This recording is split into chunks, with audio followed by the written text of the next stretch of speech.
is the event organizer of kiteboarding. Firstly, Paul Godwin, what exactly is kiteboarding for the layperson who doesn't know anything about it? Right, basically, James, kiteboarding is a combination of quite a few, you could call them extreme sports, including surfing. There's a bit of wakeboarding, skiing, even parachuting, if you see how the guys go up in the air and sometimes get taken away. So that's basically what the sport is, and they've combined the two elements, and they've come up with these fantastically designed boards which do what you see out there when you're out there in the ocean. Yeah. Absolutely. Well, speaking of getting out on the ocean, one of the things that kiteboarding obviously needs is a bit of wind. Unfortunately, the wind has dropped, but never you mind, because we're hopefully going to see some of this action right here at Vodacom Beach, Africa. Speaking of some of the best kiteboarders in the world, or in South Africa at any rate, certainly working their way towards being the best in the world. South Africa's number 2, Grant Baker. Grant, what is the appeal of kiteboarding for you?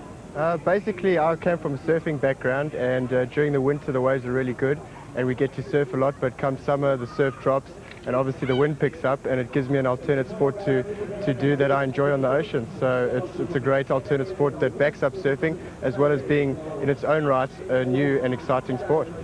Also joining us on the beach, South Africa's number 3 kiteboarder, Rob.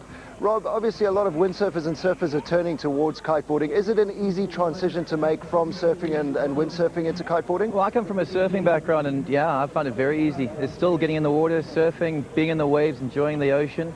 So the transition has been very easy. It's just a matter of understanding how the kite works, where the power is, and then taking it from there. And hey, it's fun from there. Absolutely. Well, that's brilliant. Now, as I was saying earlier on, a lot of new things get introduced to Vodacom Beach, Africa. Last year, well, a couple of years ago, in fact, they introduced night surfing. Now, for the very first time, a world first as well, Paul, you're introducing night kiteboarding. What can people expect for those who are in Durban and are going to be watching Vodacom Beach, Africa on ETV? What can they expect to see? Well, what they're going to see is some really extreme, these chaps are very, very good, and you're going to see some very extreme surfing, kiteboarding in the water with a lot of aerials and loops, etc., etc.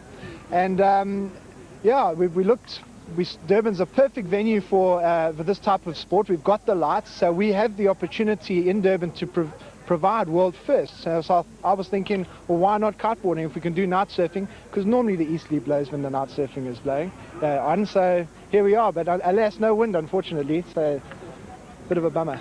Thanks very much, Paul. Well, hopefully the wind will pick up. We're going to be back with more great action shortly. Don't go away. We're going to take a break, and hopefully, if you're in Durban, come down and see if there's going to be night kiteboarding tonight. It's the